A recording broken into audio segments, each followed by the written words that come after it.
Isang pagpalang umaga sa inyo, brothers and sisters.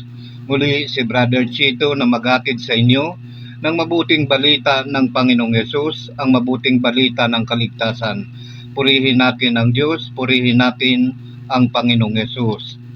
So, ang ibabahagi ko po sa inyo sa bidyong ito ay hahanguin po natin sa 10 utos. Ito po yung 5 talata na aking na nais kong bahagi sa inyo. Ito po yung mahalaga na dapat nating malaman sa 10 utos na ito. Sapagkat marami po sa atin nang nakilala po natin ang 10 utos. But hindi po natin alam ano nga bang ibig sabihin at ano nga ba ang mga nasa loob nito ng 10 utos na ito na wala naman tayong sinusunod. Sa panahon natin ngayon, brothers and sisters, laganap na po yung mga taong nagpapahayag. Lantaran na po yung mga kampo ng dyablo na ang Diyos daw ay dapat nang sambahin sa rebulto. Ayan po, yung mga ganitong tao, brothers and sisters, mag-ingat po kayo. Kung nagnanais po kayo na magkamit ng buhay na walang hanggan, iwasan po ninyo ang mga ganito. Laganap po ito sa social media na nagpapahayag ngayon. So dumating na po talaga ang panahon na sinasabi ng Panginoong Yesus nung siya ay nangangaral na maraming paririto na talagang ito po yung may mga tatak na po ito ng dyablo, yung mga ganitong tao. Napakalinaw po ang nasusulat sa Biblia doon pa lamang po sa 10 utos na andun na po ito itong mga rebultong ito, ipinagbabawal na po. Yung mga larawan na yan, pinagbabawal na po yan. Pero bakit ngayon talagang lantaran na ipinangangaral po na pwede na raw sambahin ang Diyos sa pamagitan ng rebulto? Pero sa video natin ito, brothers and sisters, sana po ay tapusin ninyo upang malaman po ninyo at mapabulaanan po ninyo yung mga taong nagpapahayag po niyan, sapagkat mga antikristo po yan. Hindi po nila alam ang salita ng Diyos, hindi po nila alam ang utos ng Panginoon. Ayan, kaya nga po dumating ang Panginoong Yesus, sinugo ng Ama ang Panginoong Yesus upang tayo iligtas. Yung mga nangyari po doon sa ating mga ninuno, which is yung mga Israelita, babala po sa atin yun. Paalala na wag nating tularan yung mga ginawa nila.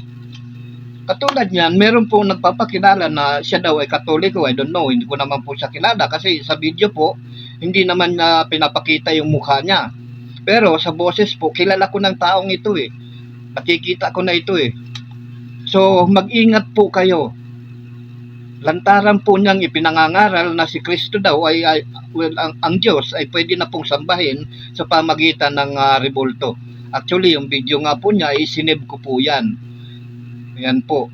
Kaya mag-ingat po kayo, iligtas po ninyo ang inyong sarili. Huwag ninyong paniniwalaan ang mga ganyang tao sapagkat yan po ay may tatak na po yan ni Satanas. Sapagkat nasusulat po yan, darating ang panahon mga iyan na marami ang magpapanggap sa pangalan ng Panginoong Hesus. Actually, sa aklat ng Mateo, Lucas, nandun po yan. So, bakit natin gagawin yan? Anyway, ito, pagpapatuloy na po natin.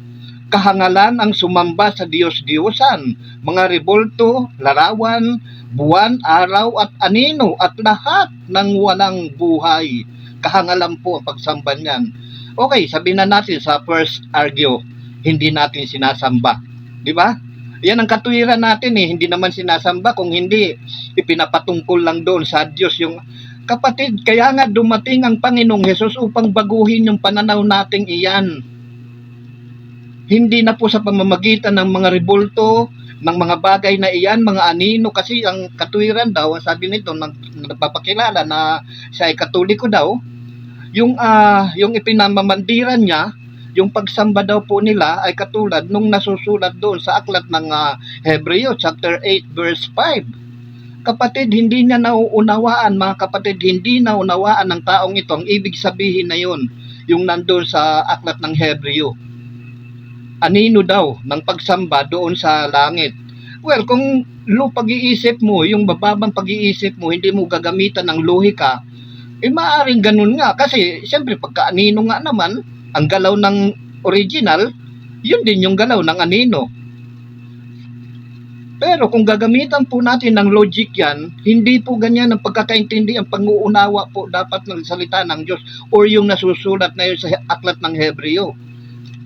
At saka pag bumanggit po, brothers and sisters, ng talata itong taong ito, hinihinaan niya para hindi marinig ng iba. Kasi siyempre, pagka narinig nga naman ng mga sinugo ng Diyos, mabubukos siya. Katulad nung may nagbanggit yan bakit nung question ko, bakit sila nagsa-sign up cross? Ang katuwiran nitong isang ito, nung bago-bago pa lang ako, is kaya daw sila nagsa-sign up cross because yung nasusulat doon sa aklat ng Juan chapter 3, 14, na sabi na kailangan daw itaas ang, tama naman nandun, nasusulat yun. Pero kung unawain po natin ang salita, yung nasusulat po dito sa aklat ng Juan chapter 3 verse 14, I'm not mistaken, well, babasahin po natin para sigurado. Kasi mahirap po magbanggit ng mga salita ng Diyos dito nang wala namang patunay. So narito po yung nung nag-question po ako about pagsa-sign up cross, ito po yung itinugon nila.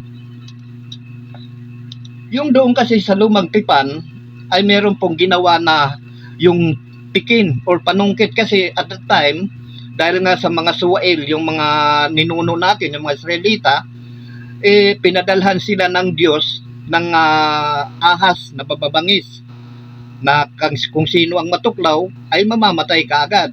Nagreklamo po ito kay Moises, itong ating mga ninuno, na paalisin daw ng Diyos yung ahas na yon, yung mga ahas na mababangis or makamandag. Ngayon, ang ginawa ng Diyos, instead na paalisin, nagpagawa ang Diyos ng isang tikin kay Moises or poste or panungkit. Ayan po, na kung saan, sa Katoliko naman, nilagyan na nila ng cross. Panungkit, tikin means panungkit or panundot, ng prutas. Yun po. Ginawa ng Katoliko, nilagyan nila ng cross, tapos sinabitan pa ng balabal. Ganyan po tayo So, pinire-remind ko lang po sa inyo, yung nung ako nagbago-bago pa lamang, yun po yung tinanong ko. Bakit sila nagsa-sign up cross? Anong kabuluhan nito sa Diyos? Wala naman sa Biblia na mag-sign up cross ka. So, dinahilan sa akin, yun nga, yung nasusulat dito sa aklat ng Juan, na ang sabi dito, aklat ng Juan chapter 13 verse 14. At kung paanong itinaas ni Moises ang ahas doon sa ilang, gayon din naman, kailangang itaas ang anak ng tao upang ang sumampalataya sa kanya ay magkaroon ng buhay na walang hanggan.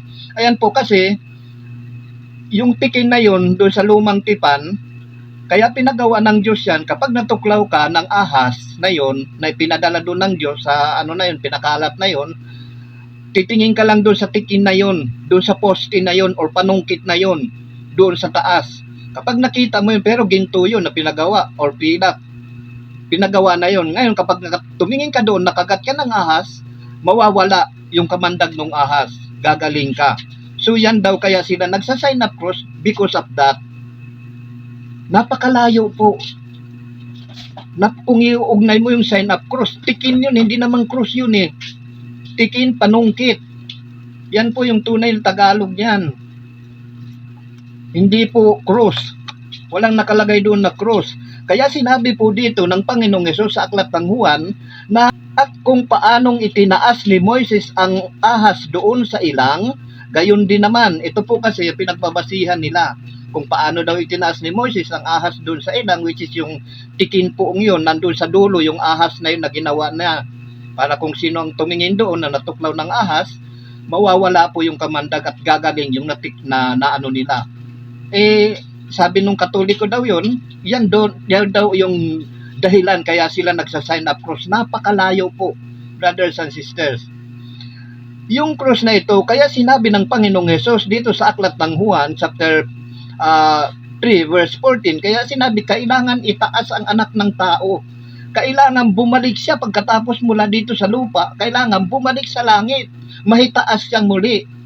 Kasi kapag siya ay nandoon na lahat ng kahilingan po natin, lahat ng kailangan natin, sa pangalan niya ay ipagkakaloob ng Ama. Actually, nandito yan sa aklat ng Juan 14. So napakalayo po yung mga ginagawa nilang dahilan. Kawawa po yung mga taong walang nalalaman sa salita ng Diyos. Ililigaw nila ng ililigaw. I don't know kung talagang mga Katoliko ito. Pero yun ang sabi nila. Like katulad ngayon, itong tutungayan natin. Actually, kasi kaya nga ako talagang ako'y nag-aalab ang aking puso sa mga sinasabi ng taong iyon. Katoliko daw siya pero hindi siya nagpapakita ng mukha. Pero kilala ko na yung boses niya. Wala naman nalilihim sa Diyos eh. So yan po. So ngayon, ito po, kaya mag-ingat po tayo sa mga ganito. Kahangalan ang sumamba sa Diyos-Diyosan, mga rebulto, larawan, buwan, araw, at anino, at lahat ng walang buhay. Paano kahangalan? Hindi kahangalan. Hindi naman makakatulong sa atin ito eh. Wala namang, sabihin na natin, may kamay, may ilong, hindi naman nakakaamoy, may bibig, hindi naman nakakakain, may kamay, hindi naman nakakatulong magbuhat. Diba? May paa, pero hindi naman nakakalakad. Paano ka may pagtatanggol nito? Ito yung mga materialis ni Satanas para linlangin ang mga tunay na nananampalataya sa Diyos. Yan ang lagi po natin tatandaan, brothers and sisters. Mahal kayo ng Diyos. Huwag kayong magpaligaw kung sino-sinong tao. Lalong-lalo na sa panahon natin ngayon. Paalala po sa atin yan ng Diyos. Yung mga nangyari po noon sa lumang tipan, yun po ipaalala sa atin, magsilbing guide kung paano natin ito isa sa buhay, yung kautusan na iyon. Kaya nga, sabi nga dito sa ating napili na mga verse do sa 10 utos, pakinggan po ninyo, brothers and sisters. Sa aklat ng Deuteronomio, chapter 5, verse 6 hanggang 10, yung 5 ito, doon sa mga 10 utos. Ayan po, tunghayan po natin. Ang sabi dito sa 6, para sigurado po kayo, puntahan po ninyo yung mga talata na babanggitin ko at saka yung booklet, halimbawa, yung chapter, pupuntahan po ninyo yan para maniwala po kayo na ang Diyos ay totoo. Inililigaw lamang kayo ng mga taong ito na naghahangad na talagang may mga tatak na ito ni Satanas. Bakit kikita ba ako dito kung ako'y magsisinungaling sa inyo, kung sasabihin ko na sumamba kayo sa rebulto? Hindi ko na po kailangan kumita dito. Ang kailangan ko po i-share ang salita ng Diyos, i-share ang katotohanan. Hindi po ako magsisinungaling para kumita lamang. Ang trabaho ko po dito, i-share ang katotohanan. Hindi katulad po, kaya wag po ninyong tatangkilikin yung mga ganyan. Ang sabi po dito sa 6, ang unang utos po, ako sa 7, dito muna tayo sa 6 para malaman po ninyo at maintindihan. Ako si Yahweh, ang Diyos na humango sa inyo sa pagkaalipin sa Ehipto. Unang utos, huwag kayong magkaroon ng ibang Diyos maliban sa akin. Pangalawang utos, sa verse 8, huwag kayong gagawa ng larawan ng anumang nasa langit, nasa lupa, o nasa dagat upang sambahin. Pangatlong utos, verse 9, huwag ninyo silang paglilingkuran ni yuyukuran, pagkat akong si Yahweh ay mapanibughuin. Ang kasalanan ng mga magulang na namumuhi sa akin ay sisingilin ko sa kanilang mga anak hanggang sa 3, 4 na salinlahi. Pero may pangako ang Diyos kung tayo po ay susunod sa kanyang mga utos at tatalimat sa kanyang mga tuntunin. Nang sabi niya, ngunit ipadarama ko ang aking pag-ibig at pagkalinga sa lahat ng umiibig sa akin at sumusunod sa aking mga utos. Diba? Ipadadama ng Diyos sa atin ang kanyang pag-ibig at pagkalinga sa lahat ng umiibig sa kanya at sumusunod sa kanyang mga utos. Dito nga lang, huwag kayong magkaroon ng ibang Diyos maliban sa akin. Huwag kayong gagawa ng larawan ng anumang nasa langit, nasa lupa o nasa dagat upang sambahin. Tingnan yung ginagawa natin ngayon, di ba? Mabuti na lang at nakalaya ako dyan. walang buhay, hahalik-halikan mo, pupunas-punasan mo. Diyos Maria Joseph, ang dami ng nguso na dumaan doon sa ano na yon, sa kahoy na yon, pininturahan ng yan. Di ba? Di ba kahangalan yan?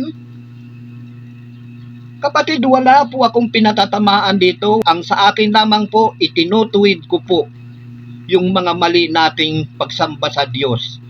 Panahon na po, hindi na po tayo mga bata para turuan ng tama.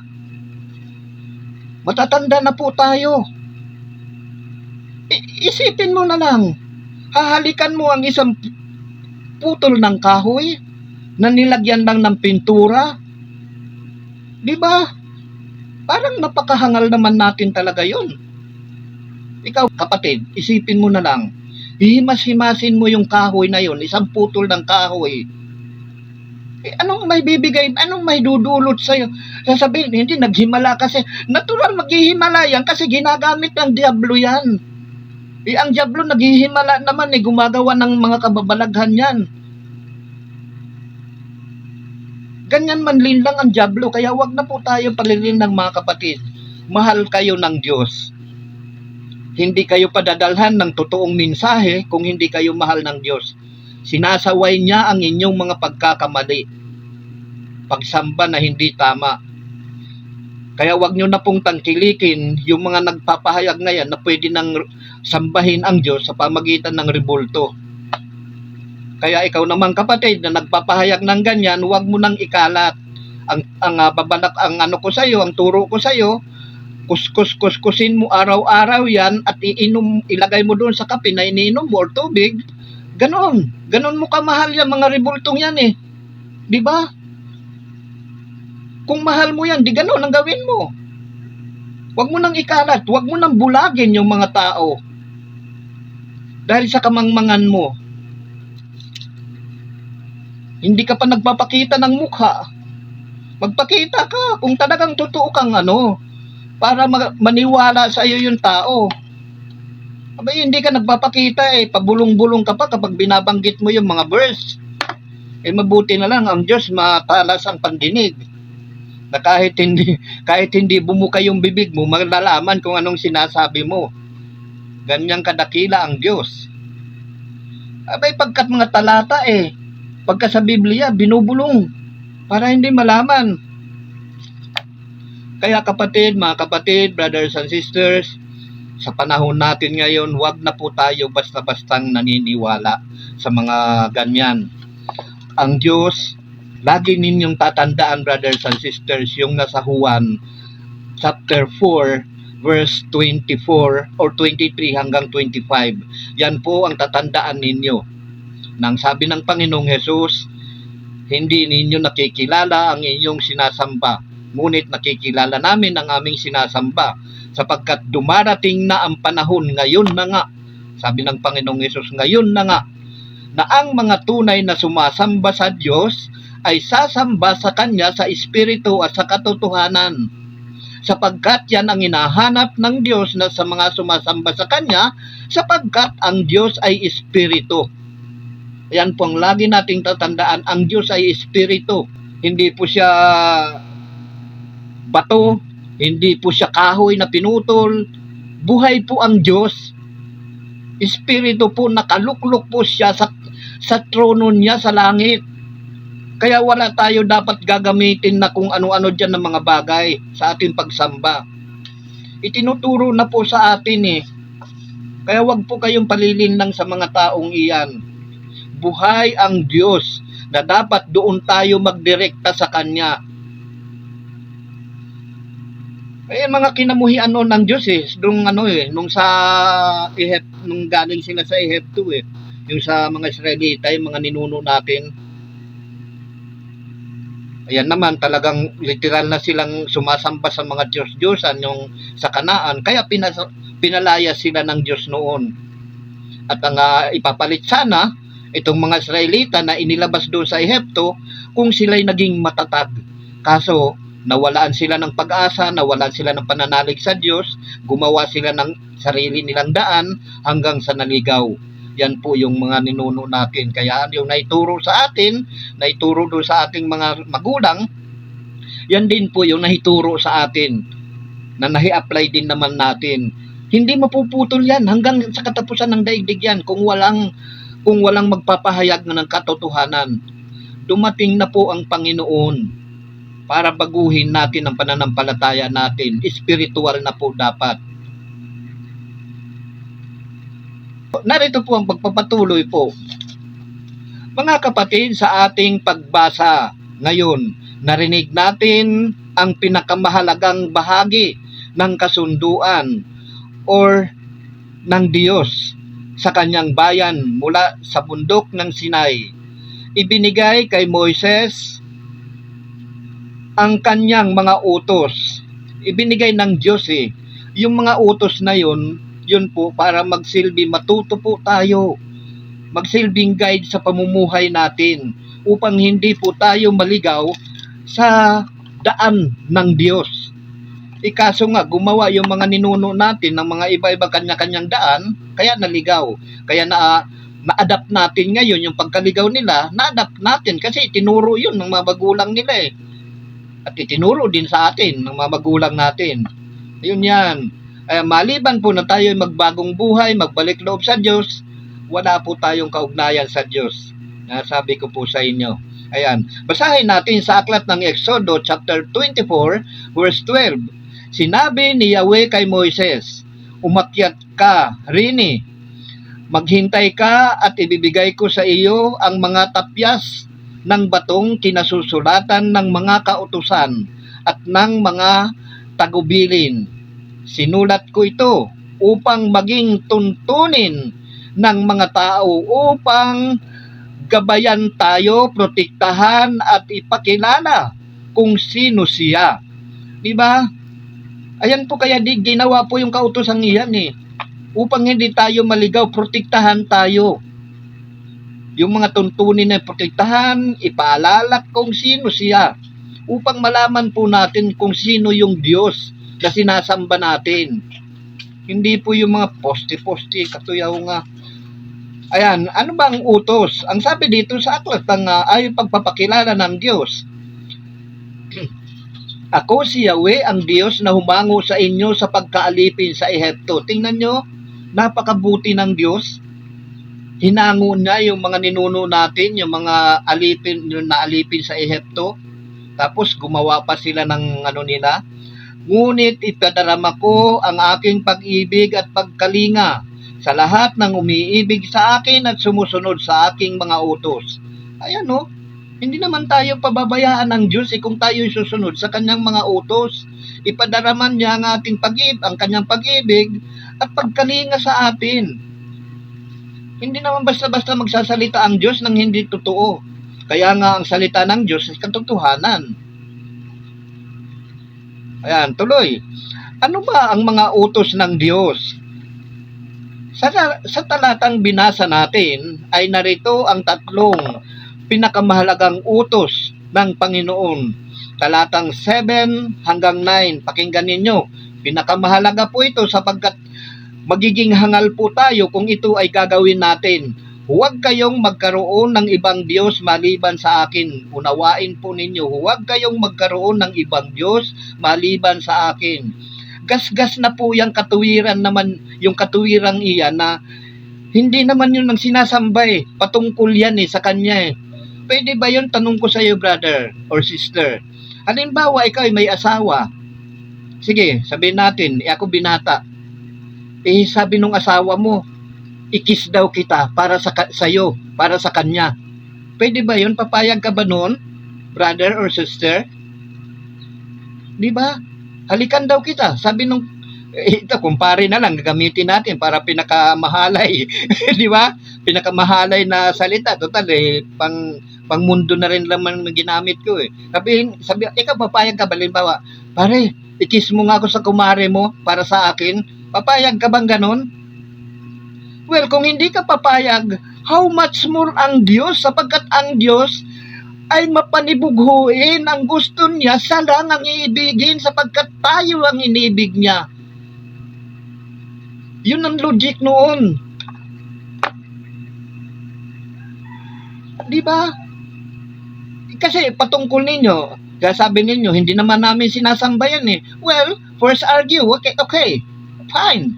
Hindi sinasamba. But, ang sabi dito, huwag kayong magkaroon ng ibang Diyos maliban sa akin. Huwag kayong gagawa ng larawan ng anumang nasa langit, nasa lupa, o nasa dagat upang sambahin. Huwag kayong gumawa. Ibig sabihin, sa paggawa pa lamang, nagkasala na tayo. How much more sambahin mo yan? Himas-himasin mo? Halikan mo? Hindi ba kamangmangan yan? Kahangalan? Di ba? Hindi naman nakakalakad. How could you? Tapos ipopromote mo pa ngayon? Yakapin mo na lang kaya araw-araw yan. Itali mo sa katawan mo. Kahit sa pagpasok sa trabaho, kung may trabaho ka, itali mo yan, yung pinagmamalaki mong rebulto. Sa likod, lagay mo sa likod, itali mo. Yakapin mo, kasi yan naman yung dinudyos mo eh. Tapos ito pang kahangalan. Hindi naman ika namin sinasambayan eh. Well, hindi, sige, payag ako, hindi. Huwag kayong gagawa eh ng larawan ng anumang nasa langit, di ba? Nasa lupa o nasa dagat. Yung huwag, pagka sinabi, anong logic noon? Pwede. Kaya nga huwag eh, means hindi pwede. Bakit? Pagka sinabi, huwag mong kakainin yan dahil may lason. Anong ibig sabihin noon? Di ba pinagbawalan mo? Di ba bawal? Di ba huwag nga? Nasaan na yung karunungan na ninakaw natin noon? Kaya nga tayo nagkasala dahil sa illegal na natin sa karunungan. Di ba yung ginawa ni Eva? Nabuo sa isip niya, mas mainam ang maging marunong, kaya nagnakaw siya ng prutas. Pag nanakaw yun eh, kasi pinagbabawal ng Diyos eh. Di ba?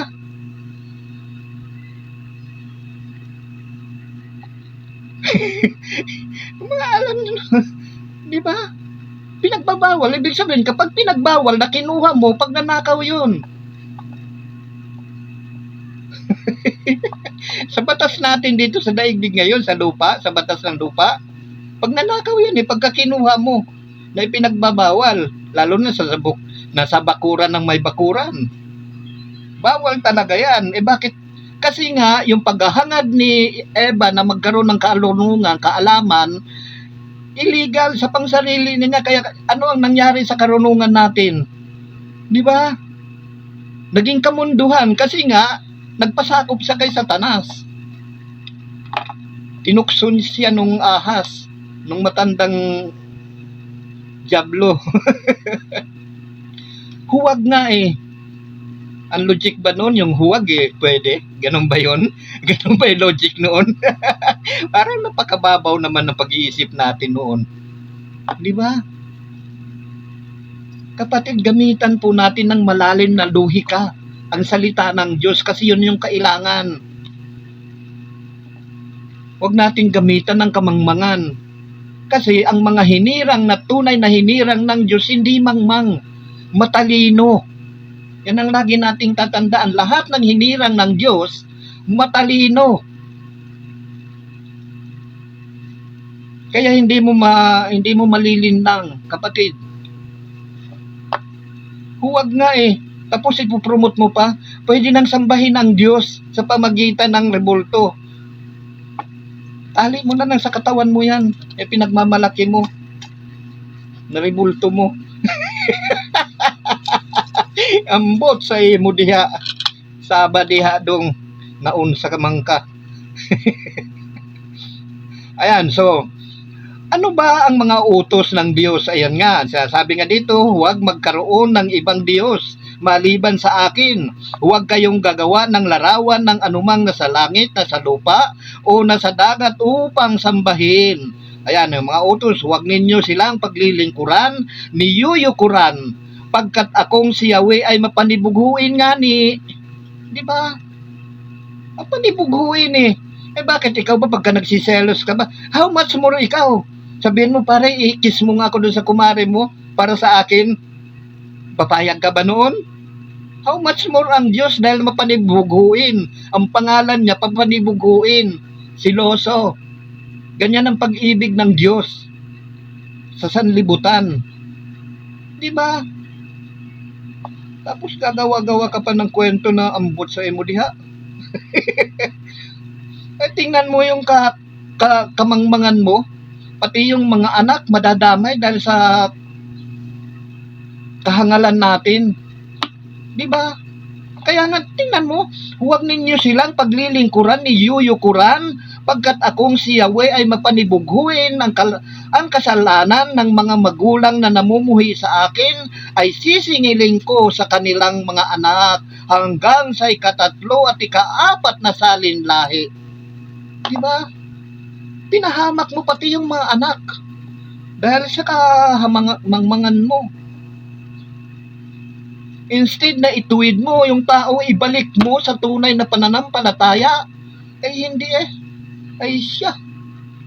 Ay yakapin mo na lang yung mga rebulto mo, tali mo dyan sa katawan mo, araw-araw pati sa pagtulog mo, gayon ang Diyos magmahal kasi hindi na pinababayaan yung mga hinirang niya. Well, kung ganyan mo kamahal ang mga rebulto, itali mo sa katawan mo para hindi mawala, hindi magasgasan, hindi matanggal yung pintura, hindi maalikabukan. Ganun ang pag-ibig. Hindi yung isasabit mo sa dingding. Yakapin mo, di ba, pagka may anak ka, halimbawa walang nag-aalaga, abay, gagawa ka ng ng lalagyan para kasama mo siya sa pagtatrabaho, para makapagtrabaho ka. Ganyan din, gawin mo, kasi mahal mo yung anak mo mahal mo yung rebulto mo di ganun gawin mo. Kung hindi ka pa nasisiyahan, bawat iinom ka ng kape or tubig, kuskusin mo, lagay mo doon sa iniinom mo, mahal ko ka mo ang rebulto yun ang ipinopromote mo di ganun ang gawin mo. Huwag ka nang magkalat ng mo, kamangmangan. Ayos ba tayo dyan? Kamangmangan mo Puro balintungasan yung mga pinagsasabi mo Mabuti na lang may matalinong alipin ng Diyos. Hindi magpapabaya ang Diyos. Itutuwid at itutuwid yung mga baluktot na pananaw. Lalong-lalo na ginagamit mo salita ng Diyos. Wala kang karapatang gamitin ang salita ng Diyos, kapatid. Against ka sa Diyos Pinopromote mo yung rebulto mo di glong ko humingi ng salita na ipapahayag mo. Ganito ang sabi ng rebulto ko. Diba? Doon ka humingi ng salita mo. Salita ng rebulto. Ipahayag mo. Hikayatin mo yung mga tao. Ito ang sabi ng rebulto ko. Ganun, hindi yung Diyos. Gagamitin mo yung pangalan ng Diyos. Satisfied ka na ba dyan, kapatid? O kailangan natin magkaharap? Well, kung pahintulutan ako ng Diyos magkaharap tayo, why not? Di ba? Itanong natin sa ating Panginoon at buhay. Yan ang nagtuturo sa akin Tingnan ko kung sino mapapayag yung ginamit mo nga lang talata na sa aklat ng Hebrew chapter 8 verse 5 napakalayo milya-milyang agwat doon sa katotohanan. Mamaya babasahin ko yon. So, ngunit nasaan na tayo? Ayan. Bakit sinabi ng Diyos ang mga utos na ito? Ayan. Bakit sinabi ng Diyos? Ngunit mayroon pang higit na mga dahilan. Una, mahal tayo ng Diyos. Kaya sinabi niyang mga utos na ito dahil may dahilan ang Diyos. Mahal tayo ng Diyos, ayaw na tayo'y maligaw, ayaw niya na tayo'y magkasala, ayaw na tayo'y mapahamak. Ang nais ng Diyos ay tayo'y maligtas. Ganun tayo kamahal ng Diyos. Pakinggan natin sa aklat ng Juan, chapter 6, chapter 3, verse 16 to 17. Ang sabi dito ng Diyos, gayon na lamang, sabi ng Panginoong Hesus, gayon na lamang ang pag-ibig ng Diyos sa sanlibutan, kaya ibinigay niya ang kanyang bugtong na anak upang ang sumampalataya sa kanya ay hindi mapahamak, kundi magkaroon ng buhay na walang hanggan. Ganon po kaya ibinigay yung kautusan noong kay Moises upang magsilbing gabay sa ating mga ninuno noon, upang nang sa ganon hindi sila maligaw doon sa mga utos ng Diyos. But the problem is, suwail ang ating mga ninuno. Kaya hanggang ngayon, na-adapt natin yan. Yung paiging suwail nila. Ayan, yung dala-dala natin. Kala natin maganda. Sapagkat sinugo ng Diyos ang kanyang anak, hindi upang hatulang maparusahan ang sanlibutan, kundi upang iligtas ito sa pamamagitan niya. Kapatid, ganyan tayo kamahal ng Diyos. Sinugo ng Ama ang kanyang anak, upang hindi hatulang maparusahan ng sanlibutan tayo po yan. Yung mga taong gumagawa ng mga bagay na makasanlibutan ay sanlibutan na rin po ang tawag yan. Kundi upang iligtas sa pamamagitan niya, sa pamamagitan ng Panginoong Hesus, tayo'y iniligtas ng Diyos. Pero anong problema? Hindi pa rin natin naunawaan. Bumabalik pa rin tayo doon sa lumang tipan, sapagkat wala po tayong pangunawa sa salita ng Diyos. May bago na po eh. Kasi ganito po yan. Papaliwanag ko po sa inyo. Halimbawa sa isang company, ang isang, sabihin na natin, bilyonaryo. Iisa yung tagapagmana niya. Marami siyang company or malaki ito, malakas itong company niya. Of course, maliit pa yung kanyang anak na tagapagmana na nag-iisa, kukuha muna yung may-ari nito ng mamamahala. During the pamamahala nung may-ari na yon, siyempre gagawa yung presidente noon ng sarili niyang batas, pero may coordinating to the president, to the may-ari. Ganun po yung nangyayari doon sa lumang tipan. Yung inutos kay Moises, habang wala pa ang Panginoong Hesus, siya muna ang namahala doon sa mga Israelita. But naandun sumusunod pa rin kahit bata pa noon ng Panginoong Hesus eh. Eh sino ba yung tinutukoy na bato doon na nakasunod sa kanila? Yun yung Panginoong Hesus na naglabas ng tubig doon sa walang makuna ng tubig, eh nagkaroon ng bato doon. Yun ang Panginoong Hesus. Siya yun. Para sa kaalaman ninyo. Ganyan po yan. Si Moises yung namahala. Ngayon dumating na ang time na yung tagapagmana nitong mayamang ito, yung bilyonaryong ito, is malaki na. Pwede nang mamahala doon sa company nila. Of course, ihira ngayon, which is ang Panginoong Hesus yun. Dumating na yung time. Siyempre, hihirangin yun because dahil siya yung isa sa may-ari, gagawa siya ng batas niya. But, with coordination din doon sa may-ari, sa mismong ama. Kasi siya yung talagang puno noon eh, yung ama eh. Eh di ba ganyan din naman ang ginawa ng Panginoong Hesus. Hindi siya pinabayaan ng ama habang siya ay nangangaral dito sa daigdig na ito, sa lupang ito. Naandun lagi ang ama. Actually, nandyan yung sa aklat ng Juan. Hindi ako nag-iisa dahil kasama ko ang ama. Sabi ng Panginoon. Ganyan po ang nangyari kay Moises. Kaya, nandyan na ngayon ang tagapagmana, ang Panginoong Hesus. Huwag na po natin balikan yon kasi wala nang bisa yon. Ang may bisa lamang po doon yung 10 utos na hindi pwedeng mawala po iyon. Yung 10 utos. Pero aside from that, yung kay Moises na ginawa niya, wala na po yung kasi may bago ng tagapagmana. May bago na nagpatupad ng batas. Ganun po yan. Actually, inamyendahan ng Panginoong Hesus yan. Pinalawakan eh. Katulad na lang nung huwag kang mangangalunya. Eh ngayon, sinabi ng Panginoong Hesus, ang sino mang tumingin sa isang babae ng may mahalay na pag-iisip ay nagkakasala sa pangangalunya. O di ba? Eh noon, talagang pag nangangalunya ka or gumawa ka ng kasalanan, babatuhin ka noon. Ganun po yan. Kaya ito po ang hindi maintindihan kasi nga, hindi naman talaga sila tunay na hinirang ng Diyos. Sila ay mga hinirang ng kapwang tao nila. Kung sino yung nag-utos sa kanila or sino yung pinagmulaan nila, yan po yung nagturo sa kanila. Unlike po sa akin na walang nagturo kahit sino or si Apostol San Pablo. Wala rin nagturo sa kanya. Kaya siya naging bakit siya naging apostol? Walang nagturo kay Apostol San Pablo. Well, ganyan din po sa akin. Wala rin po nagturo sa akin. Wala rin akong kinonsultahan na sino man diyan na mga pare or saserdote. Wala po. Talagang ang Diyos ang nagkaloob sa akin ng karunungan. Kaya tingnan mo, gayon na lang ang pag-aalab ng aking puso kapag mayroon nagpo-promote ng mga ganito na kabalbalan na pwede na raw. Kasi kung hindi ang Diyos ang nagsugo sa akin kung sabihin nila, pwede na natin ang Diyos sambahin sa pamagitan ng rebulto, yan ang pakialam ko. 'Di ba? Kung hindi ako sa Diyos, anong pakialam ko? 'Di ba? Pero ang Diyos ang nagsugo sa akin na sabihin ng katotohanan. Kaya may pakialam ako. Ikaw ba, halimbawa, bilang namamahala sa isang company, pinagkatiwala sa iyo yan ng may-ari.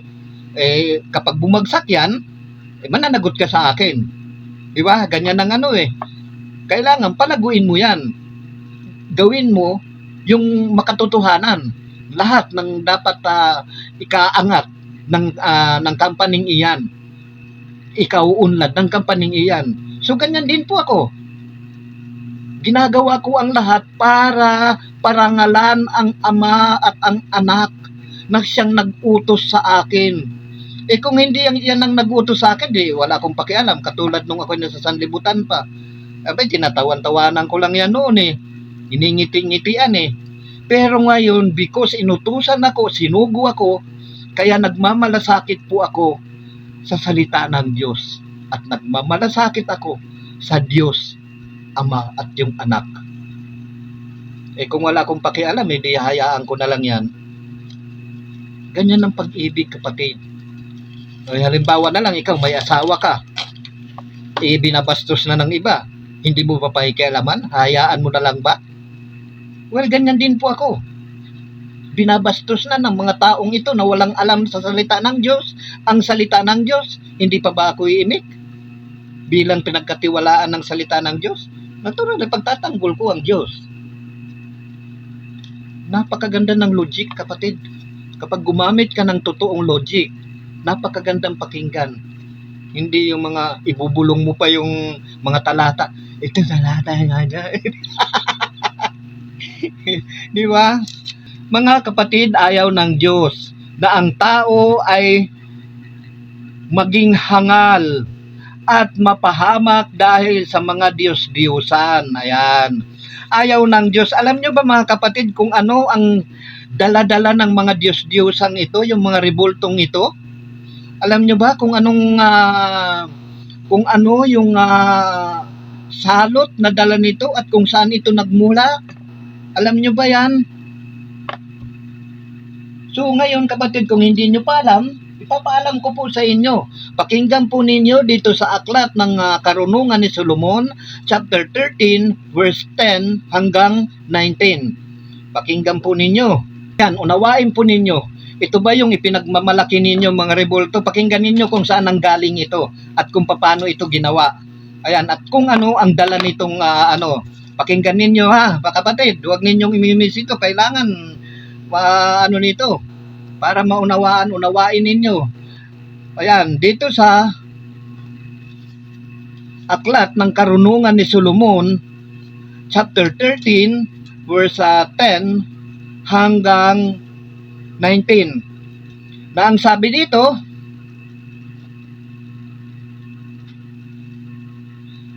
ang pinakahangal sa lahat ng hangal ay ang umasa sa mga bagay na walang buhay. Kapatid, unawain mo. Ang pinakahangal sa lahat ng hangal ay ang umasa sa mga bagay na walang buhay like rebulto. May buhay bang rebulto? Kahoy lang yan, kapirasong kahoy lang yan Nililok. Nilagyan ng mga kung ano-ano. Ginamitan pa ng pait yan Tsaka pa martilyo. Tapos ginamitan ng pintura. Pako. Diba? Tapos himas-himasing, halik-halikan natin. Diyos Maria Josep. Diba hangal-kahangalan yon? Ayan hindi ako nagsasabi niyan ng Biblia. Makita ninyo, kahangalan ang sumamba sa Diyos-Diyosan. Ang pinakahangal sa lahat ng hangal ay ang umasa sa mga bagay na walang buhay. Ang sumamba sa mga bagay na likha ng tao. Hindi ba likha ng tao yung rebulto? Sino lumikha niyan?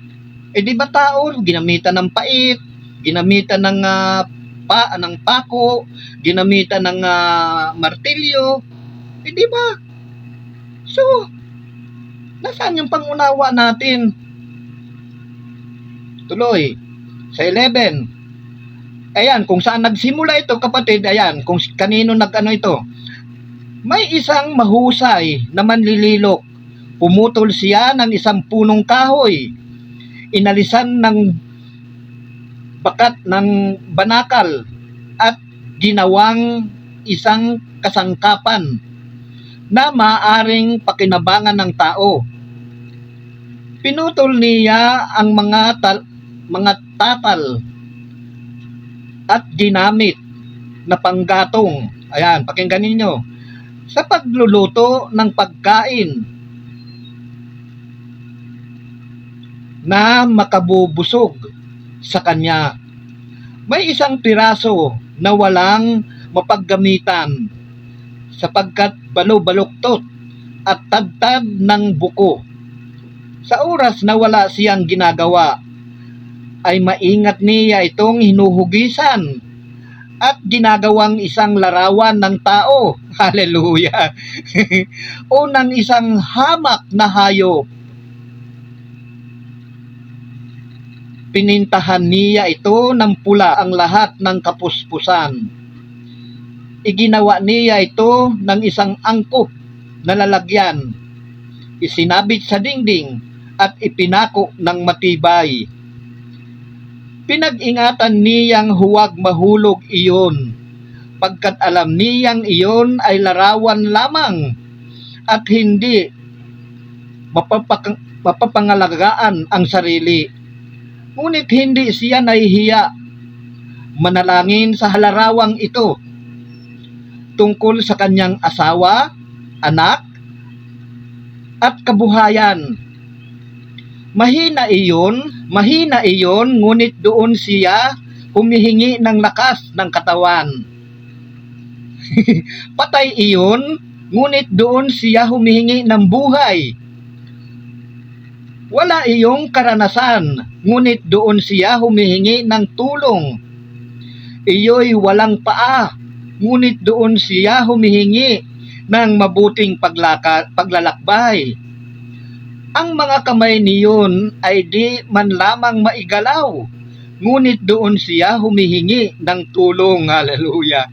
Para sa kanyang negosyo, hanap buhay, at anumang gawain. Ayun, narinig ninyo mga kapatid. Lahat. Biro mo, titingala ka sa ganito. Lord, bigyan mo ako ng pagkain. Kapatid, ang Diyos, hindi po sa pamagitan ng rebulto. Direkta po. Ang Diyos natin ay hindi po Diyos ng mga kahoy. Diyos na buhay po ang Diyos. Kaya dapat magdidirekta tayo sa kanyang hihingi. Tuloy. Mga kapatid, yamang minamahal tayo ng Diyos, mamuhay tayo ayon sa mga utos ni Kristo Jesus. Huwag na nating pag-aksayahan ng oras at panahon ang mga anino, rebulto, larawang inanyuhan, at lahat ng Diyos-Diyosan sapagkat walang kabuluhan sa Diyos ang mga iyan. Kung ating uunawain ang nasusulat sa aklat ng Hebreo 8:5 ay ganito ang sinasabi. Ang kanilang paglilingkod ay anino lamang ng nasa langit, sapagkat nang itatayo ni Moises ang tolda, mahigpit na itinagubilin sa kanya ng Diyos ang ganito, gawin mo ang lahat ng bagay ayon sa huwarang ipinakita ko sa iyo sa bundok. Di ba? Ito yung pinagmamalaki, yung sinasabi ko sa inyo, brothers and sisters, na nagpapakilalang Katoliko. Yung pagsamba daw nila, katulad nito, larawa, anino daw sila, shadow. In English pa shadow ika. Hindi naman niya naunawaan. Tatanungin ko sa inyo mga kapatid, ang Diyos ba ay rebulto? Buhay ang Diyos kapatid Ngayon, ang logic po dito, kasi ang logic po nila is larawan ika. Kasi nasusulat dito na ang sabi dito, anino lamang ng nasa langit. So, ibig sabihin, ang logic po kasi ginagamit nila dito, anino sila ng nasa langit kapag samba.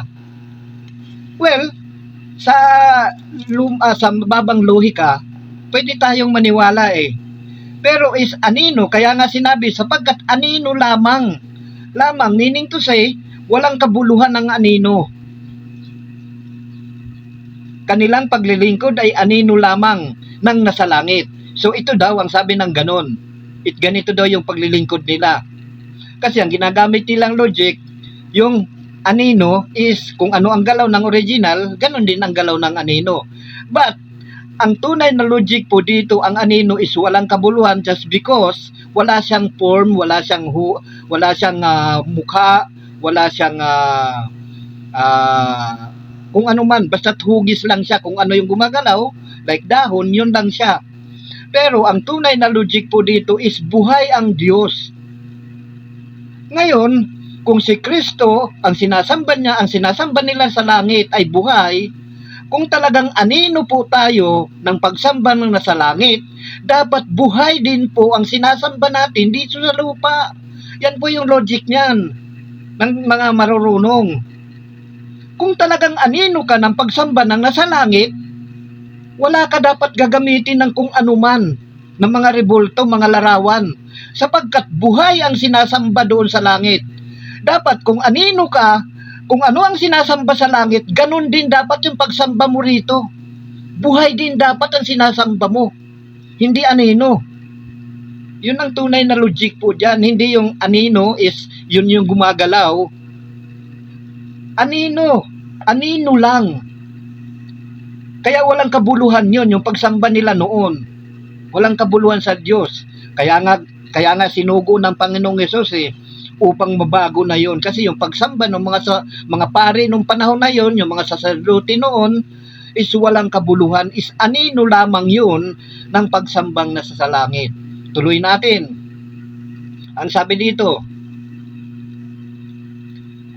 ang kanilang paglilingkod ay anino lamang na nasa langit, sapagkat nang itatayo ni Moises ang tolda, mahigpit na itinagubilin sa kanya ng Diyos ang ganito, gawin mo ang lahat ng bagay ayon sa huwarang ipinakita ko sa iyo sa bundok.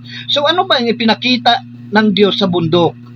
Ayan ang katanungan natin, ano ba ang ipinakita ng Diyos kay Moises sa bundok?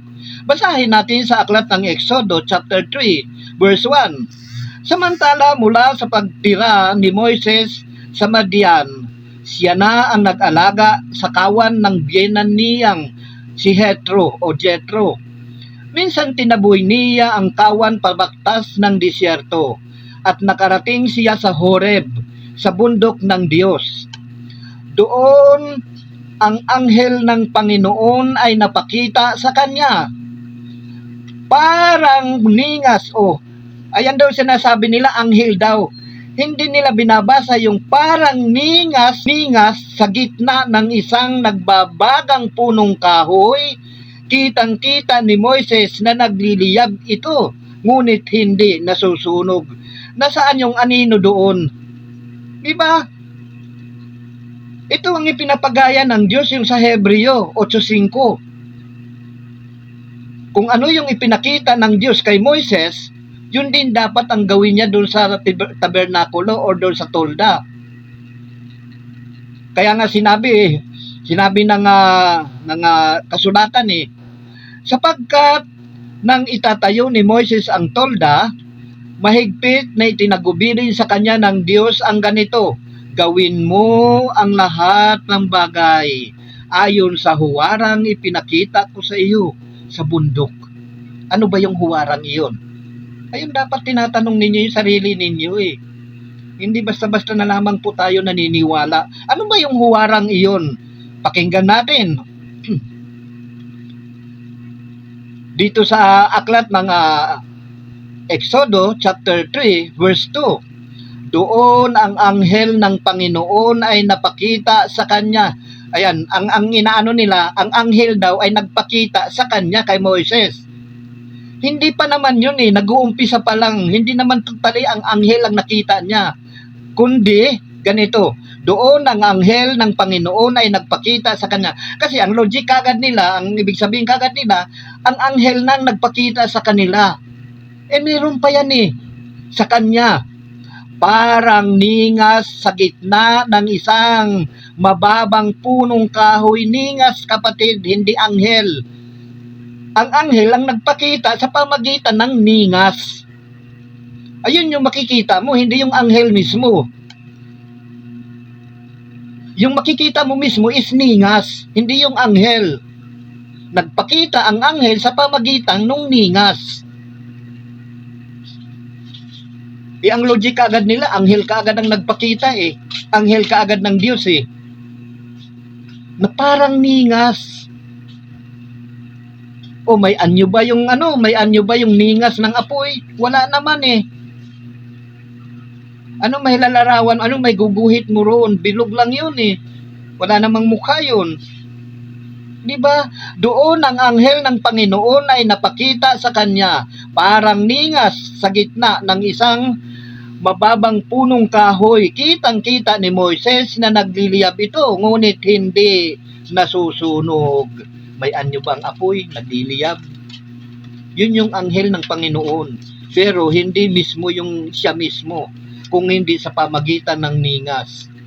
Parang ikaw, nagpi-perform ka, parang what did you call that? Mascot. Di ba? Ang alipin ng Diyos ay nagpakita sa inyo. Hindi naman yung mukha niya magpakita kung hindi may mascot kasi mascot kasi, di ba?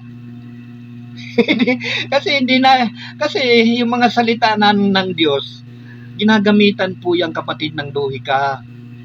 Hindi lohika ng pangsanlibutan. Salita kung paano mo may papaliwanag sa tao. Iiba naman yung paliwanag mo eh. Kaagad-agad. Para kang dumadakma ng ibon eh. Ayan. So, ang mga talatang nabanggit natin ay nagpapatunay na walang halaga ang tangkilikin natin ang mga bagay na walang buhay. Katulad ng talatang ito sa Hebreo 8:5. Ayan, ano nga ba yung sa Hebreo 8:5?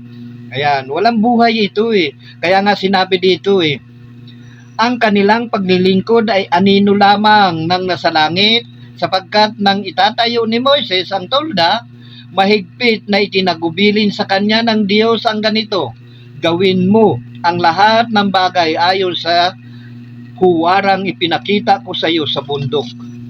Di ba? Anino lamang po yung pagsamba nila, yung mga Israelita na yon. Ang katuparan po niyan ay ang Panginoong Hesus. Ayan po yan. Ang talatang ito ay nagpapaliwanag na ang lahat ng ritual, pagsamba, dambana at gawain ng mga pari sa panahon ng lumang tipan ay hindi ang tunay na pagsamba, kundi tanging larawan, tanda at anino lamang ng katotohanan at ng mga bagay na sa langit, di ba? Ibig sabihin, hindi mahalaga yon kasi lumipas na yon. Ang katuparan niya ng Panginoong Hesus na kung saan ang sinasamba niya ay tunay na Diyos. Kaya kung talagang anino ka ng tunay na pagsamba sa langit, ay dapat ang sambahin mo rin is tunay na Diyos. Hindi na yung mga larawan. Kasi kinukumpirm mo, ayan yung pagsamba namin eh.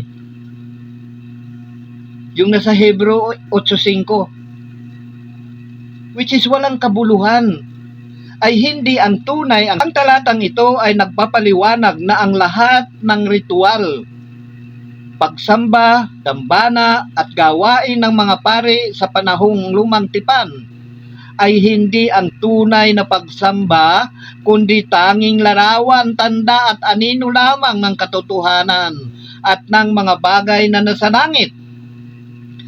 Ang tabernakulo or tolda na ginawa ni Moises ay palatandaan ng tunay na dambana na nasa langit, ang tunay na lugar kung saan naroroon ang presensya ng Diyos. Ayan dapat kayo ang utos ng Diyos kay Moises na gawin ng lahat ayon sa huwarang ipinakita sa bundok ay nagpapatunay na ang pangyayaring iyon ay inilaan ng Diyos bilang simbolo at paalala lamang, at mayroong mas dakila at tunay na bagay na darating, which is ang Panginoong Hesus sa hinaharap. Ayan po yan paghahanda lang po yun. Kaya kung sasabihin mo, yung pagsamba ninyo ay katulad nung nasa Hebreo 8:5, mali yung logic mo, kapatid. Sapagkat ang logic mo nandun lang sa kukote mo wala sa salita ng Diyos kasi anino ka lang wala ngang kwentang anino ay ay hindi ang tunay na pagsamba, kundi tanging larawan, tanda at anino lamang ng katotohanan. Yan po, paalala po sa atin yan. Logic mo medyo assassin mo lang. Yun ang luhi ka ng tipaklong. Tuloy. Ang salitang anino ay nangangahulugang ito ay nagpapakita lamang ng hugis o anyo ng isang bagay, ngunit wala itong sariling anyo at tunay na katangian. Ito ay nagtuturo sa atin na ang lahat ng tuntunin, sakripisyo at pagsamba noong panahon, iyon ay nagsisilbing hudyat at paghahanda para sa katuparan ng Diyos. Ayan po nandun ng katuparan na sa langit. Yung paghahanda lamang natin, parang ganito, may kasalan. Ngayon, sa restaurant gaganapin yung reception. Pero, ang paghahanda, nandito sa bahay. Ihanda dyan iluluto. Ngayon, pagkatapos malutuin yan, dadalhin yan doon sa pinaka location kung saan sa restaurant. Ganyan din po yun. Yung lumang tipan, yung mga ginawa ng mga pare noon or yung mga saserdote, yun po ipaghahanda para sa tunay na venue, kung nasaan yung venue noon, which is nasa langit po. Ngayon, kung anino ka noon, di dapat buhay din yung sinasamba mo, hindi yung rebulto. Kasi buhay yung nasa langit nakaluklok sa trono, hindi nakasabit sa dingding. Nakaluklok, kapatid. Lagi natin tatandaan. Ngayon, kung anino ka nung pagsamba sa langit, di dapat ganyan din po. Ang sinasamba natin is yung nakaluklok sa langit, hindi yung nakasabit sa dingding, hindi yung nakahiga sa nakabalot ng salamin. Dapat ganyan po ang lohika ng salita ng Diyos. Gusto mo palang inaanino ka ng pagsamba sa langit di ganon. Kasi ang lohika mo sa anino is kung ano ang galaw, yun din dapat ang gagawin. Yun nga di ba, hindi mo ba naintindihan yung lohika noon? Kung ano ang galaw ng anino, yun din yung galaw, ang galaw ng original, yun din ang galaw ng anino. Which is, ang Panginoong Hesus or yung pagsamba sa langit is buhay ang sinasamba, nakaupo sa trono, di dapat kung anino ka as anino, ganyan din dapat yung galaw mo. Na habang ikaw nandito sa lupa, yung pagsamba mo is dapat yung buhay din ang sinasamba mo. Hindi yung nakasabit sa langit, sa dingding, hindi yung nakasabit or nakahiga sa simento na may balot na salamin, hindi ganon. Kung talagang anino ka, yun ang tunay na logic dyan. Hindi yung gagamit ka lang ng lohika, kapatid. Ayus-ayusin mo para maniwala naman ako. Pa-English ka pa eh. Ako may 3 English lang ako eh. Pero ginagamit ko sa katotohanan. Hindi sa Di ba? Inaangkin mong anino kayo eh, ng pagsamba ng nasa langit eh. Anino ba yung ihingi ka ng lakas yung nakasabit doon sa doon sa dingding, nakasabit ba ang Diyos? Nakaupo sa trono niya eh. Hindi naman nakasabit eh. Nakahiga ba ang Diyos? Hahalik ka doon sa nakahiga na kahoy? Nakahiga ba ang Diyos? Nakaluklok kapatid sa trono niya. Hindi naman nakabalot ng salaming ang Diyos eh. Nakaupo sa trono niya. Diba? Ngayon sabihin mo, anino kayo ng pagsamba nung nasa langit? Ambot sa imo diha. Dahil ka na nasupog. Diba? Inaangkin mong anino ng pagsamba ka nasa langit. Hindi mo naintindihan ang logic ng anino. O pananambahan sa langit. Diba? Buhay ang Diyos na sinasamba. Hindi nakapako, hindi nakadipa. Hindi inukit ang Diyos. Kung hindi buhay, gumagalaw at namamahala sa lahat ng bagay sa lupang ito. Kasama ng Panginoong Hesus. Anino yung katuyaw nga. Ang salitang anino ay nangangahulugang ito ay nagpapakita lamang ng hugis o anyo ng isang bagay, ngunit wala itong sariling anyo at tunay na katangian. Ito ay nagtuturo sa atin na ang lahat ng tuntunin, sakripisyo at pagsamba noong panahong iyon ay nagsisilbing hudyat at paghahanda para sa katuparan ng Diyos. Ayan na yung katuparan, nasa langit na ang Panginoon, bumalik na roon. Kaya kung anino tayo, dapat ganyan din po ang gawin natin, yung pagsamba ng Panginoon, which is yung sa langit po. Buhay ang Diyos, hindi sa mga nakapako. Hindi naman nakapako ang Diyos sa dingding eh. Hindi naman nakahiga ang Diyos sa sahig eh, na nakabalot ng salamin eh. Ang Diyos nakaluklok. Ayun ang lagi nating sa puso natin. Nakaluklok sa trono ang Diyos. Katabi ng kanyang anak na sa kanan niya. Ayan. Ano ang mensahe nito tungkol kay Hesukristo? Ayan ang dapat nating unawain. Ano ba ang mensahe nung lumang tipan? Pakinggan po natin. Ang sabi dito, ang pangunahing layunin ng talatang 8:5, ito po mga kapatid, ang tunay na layunin ng talatang 8:5 sa Hebreo ay ipinakita na ang Panginoong Hesus ay mas dakila sa lahat ng bagay sa lumang tipan. Ayan, di ba, paghahanda ang Panginoon kasi ang pinaghahandaan noon. Kaya habang wala pang Panginoon noon, si Moises ang namahala sa daigdig na ito, kasama ng Diyos na galing sa Diyos ay yung pamamahala. Ang pangunahing layunin ng talatang 8:5 ng Hebreo ay ipinapakita ang Panginoong Hesus ay mas dakila sa lahat ng bagay sa lumang tipan. Ang mga pari o saserdote sa lumang tipan ay kumakatawan sa mga tao sa harap ng Diyos. Ngunit sila ay tao rin na kailangan ding magsakripisyo para sa kanilang mga kasalanan. Ang Panginoong Hesus ang tunay at dakilang saserdote. Nag-alay ng sarili niyang dugo bilang sakripisyo upang matubos tayo sa ating mga kasalanan. Yan, tuloy. Ang tabernakulo o tulda at mga ritual ay anino lamang, ngunit si Hesukristo ang tunay at totoo. Siya ang katuparan ng lahat ng ipinakita at ipinangako sa lumang tipan.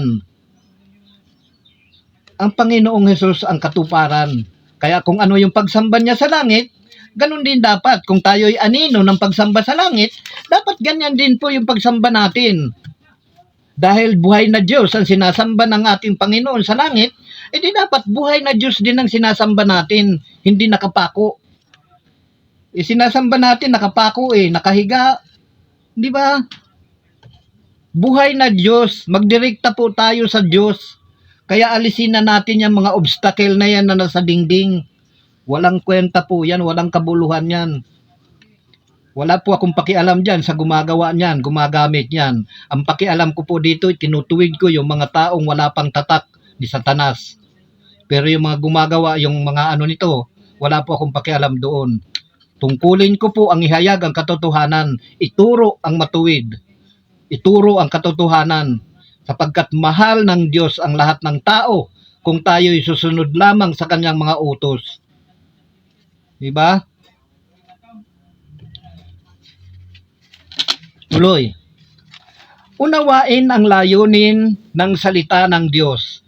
Ang lumang kasulatan ay nagtuturo, naghahanda at nagpapakilala sa atin sa plano ng Diyos para sa kaligtasan. Hindi ito naglalayong maging tuntunin na dapat na sundin ng mahigpit lamang, kundi upang ituro sa atin na mayroong mas dakila at perpektong solusyon na dala ni Jesucristo. Pahalagahan ang kaligtasan na ibinigay ni Kristo. Ang mga sakripisyo at ritual noong una ay hindi kayang alisin ang kasalanan ng tuluyan. Ang sakripisyo ni Jesucristo ay nagbibigay ng tunay at walang hanggang katubusan ng ating mga kasalanan. Dahil dito tayo ay may walang malayang pakikipag-ugnayan sa Diyos nang walang takot sa pamagitan lang ng pananampalataya sa Kanya. Mamuhay na ayon sa katotohanan. Hindi na tayo mananatili sa anino at simbolo, kundi nakikibahagi na tayo sa tunay na biyaya at presensya ng Diyos sa pamamagitan ni Jesucristo.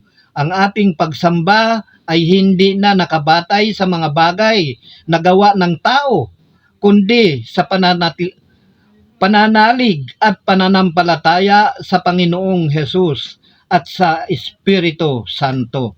Bakit po ganyan daw? Bakit sa Espiritu Santo na yung pagsamba natin? Sapagkat ang Diyos ay Espiritu na dapat nating sambahin. Hindi dapat yung mga ritual o hindi dapat yung mga bagay na walang buhay o yung mga larawan, mga rebulto, kung ano-ano. Minsan nga may sinasamba tayo, mga kutsara na lumulutang Kung ano na lang, para tayong mga bata, kung ano yung makita natin na lumulutang may kapangyarihan Kapatid, matatanda na tayo. Kukunin na lang tayo muli ng Diyos, hindi pa natin naunawaan ang salita ng Diyos. Minsan may nakita ng lumuluha na batuta, kukunin. Di ba? Para tayong mga pulubi, hindi tayo pulubi kapatid. Mayaman tayo kung ating uunawain ang salita ng Diyos. Makita lang natin lumuluha yung saging. Uy, may kapangyarihan doon, punta tayo doon. Nagpapagaling ito ng hika. Sus Maria Josep. Tinuturo na ng Biblia, hindi na natin kailangan hanapin ang Diyos. Hindi na natin kailangan pumunta sa mga ganyan. Sapagkat yan, ginagamit po ni Satanas yan. Ang Diyos hindi po gagawa ng ganyan, nakababalaghan. Gagamit ng mga kutsara, tinidor, para mapagaling ng tao. Hindi po ganun ng Diyos. May mga tao siyang pinagkakatiwalaan na dapat doon tayo lalapit. Sino ba yon? Di hanapin natin sa Biblia kung kanino tayo lalapit. Hindi kung kani-kanino tayo lumalapit Kasi yan yung mga minana natin, yung mga minanang turo sa atin. Wala tayong bukang bibig. Punta ka kay ganito kapag nagkaroon lang ng karamdaman Punta ka kay ganito. Baka may ganun na yan. Puro mga ganito, ganun Di ba? Kailan tayo makakalaya dyan mga kapatid? Kaya nga tinuturo, mamuhay ng maayon sa katotohanan.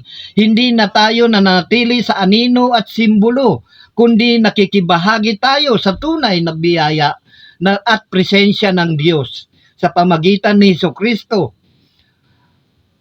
Ang ating pagsamba ay hindi na nakabatay sa mga bagay na gawa ng tao, kundi sa pananalig at pananampalataya sa Panginoong Hesukristo at sa Espiritu Santo. Bakit tayo kailangan sumamba sa Diyos sa Espiritu? Sapagkat ang Diyos ay Espiritu. Pakinggan natin sa Aklat ng Juan, chapter 4, 23 hanggang 24, nang sabi dito, ngunit dumarating na ang panahon, ng sabi ng Panginoong Yesus, ngunit dumarating na ang panahon ngayon na nga, na ang mga tunay na sumasamba sa Ama ay sasamba sa Kanya sa Espiritu at sa katotohanan. Bakit? Sapagkat ito ang hinahanap ng Ama sa mga sumasamba sa Kanya. Ito ang hinahanap ng Ama. Hindi naman sinabi ng Panginoong Yesus humanap kayo ng mga nakapako sa dingding, humanap kayo ng mga kahoy na nakahiga, at yun ang sambahin ninyo. Hindi Kung hindi, ngunit dumarating na ang panahon ngayon na nga, nung pagdating ng Panginoong Hesus, itinuro niya na kung paano tayo sasamba. Yung itinuro nga na dasal, nandyan sa aklat ng Mateo Hindi natin sinusunod Yung sinusunod natin, gusto natin 1 oras tayong magdadasal Di ba? Hindi ba nakapalaking pagsuway sa Diyos yan? Tapos pinagmamalaki pa natin yung 10 utos. Yun nga lang talata na binanggit na ating tinunghayan ngayon, hindi natin masunod dito Di ba? Napakawalang hiya talagang tinuro sa atin ng ating mga ninuno. Walang hiya sa Diyos. Nilapastangan natin ang Diyos. Kasama na ako noon kasi ganyan yung ginagawa ko noon Nung ako'y bata pa sa panampalataya, wala pa akong alam noon. Musmus pa ako. Hawak pa ako noon ni Satanas. Nung nakalaya ako kay Satanas, ayan, kalaban ko na siya ngayon. Ganyan lang yan. Kapatid, kapag nakalaya po tayo kay Satanas, kalaban natin si Satanas Kasi kalaban din ng Diyos yan. Siyempre, kung mahal mo ang Diyos, mahal ka ng Diyos, kalaban ng Diyos si Satanas, kalaban mo rin si Satanas. Hindi yung iniibig mo si Satanas. Ano ba yung mga gawa ni Satanas? Di ba? Yung mga karimarimarim na pamumuhay. Pagsamba sa Diyos-Diyusan. Di ba? Yan yung mga gawa ng Diablo ngayon, kung ikay sa Diyos na, kalaban mo na yan. Ayan Ngunit dumarating na ang panahon ngayon na nga, na ang tunay na sumasamba sa Ama ay sasamba sa Kanya sa Espiritu at sa katotohanan. Bakit? Sapagkat ito ang hinahanap ng Ama sa mga sumasamba sa Kanya. Because ang Diyos ay Espiritu, kaya dapat siyang sambahin sa Espiritu at sa katotohanan. Yan po, brothers and sisters, ang kabuuan ng mabuting balitang ating tinunghayan. Sa 3 talatang iyan na ating tinunghayan, nakapaghatid tayo ng mabuting balita. Napakahaba na siguro. Sana nga maaprubahan pa rin ito ng ating tinatangkilik na YouTube at saka yung Facebook.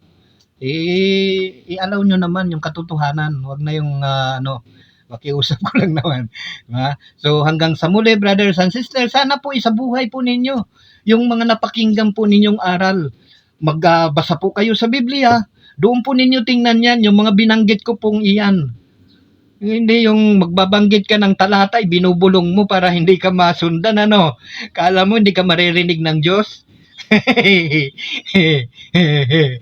Pabulong-bulong ka pa ng mga talata So hanggang sa muli, brothers and sisters, God bless you all. Thank you, Lord. Thank you, Jesus.